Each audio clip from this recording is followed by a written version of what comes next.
An important figure in our nation's history preserves his legacy at Augusta's historically black college. His name, Alfred C. Anderson, better known as Chief Anderson, the father of African American aviation. My grandfather, C. Alfred Chief Anderson, was the first African American to receive a transport pilot's license in the United States.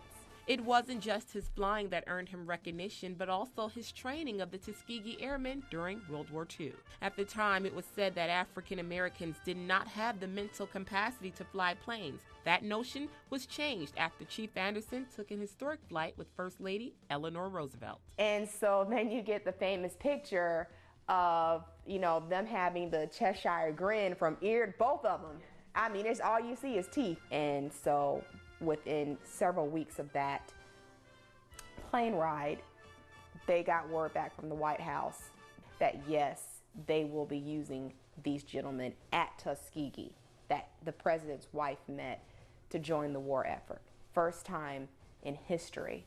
In both American and African American culture, Chief Anderson received a massive amount of recognition, which was recently highlighted in a Hollywood film, Red Tails. The movie is loosely based on his training of the Tuskegee Airmen and their experiences during World War II. The Red Tails is not just a myth. They really did paint their P-51 Mustangs with red tails.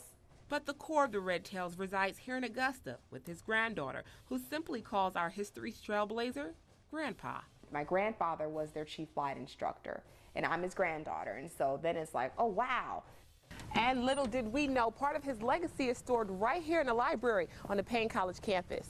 Create the partnership between Payne College and the Chief Anderson Foundation to open it up to international scholars that want to come and use the space to study these artifacts for whatever reasons. Just from her grandfather's belongings alone are concrete artifacts of Chief Anderson's life. They include original documents that create a timeline of events during the war. Take these letters, written to Chief Anderson by one of his men, explaining the disappearance of a co-pilot. That man eventually became the first recorded Tuskegee Airman to die in combat. His whole thing was, I refuse to let these young black people that are coming after me go through the terrible encounters I had to go through. Now Payne College has a wide collection showcasing Chief Anderson's life, making him the first and only icon to have an artifact exhibit at the HBCU.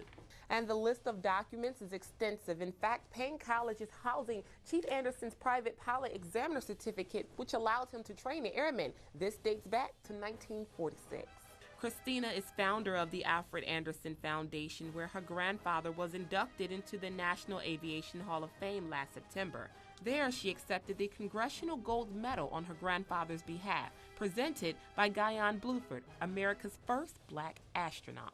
It is the highest award in the United States of America that an aviator can receive. Christina said she'll continue to share her grandfather's legacy so true stories can live on. Once they die, all we're going to have is the legacy left. A soaring permanent tribute at Payne College for a man who soared into the history books. Reporting in Augusta, Shanine Quarles, NBC 26 News.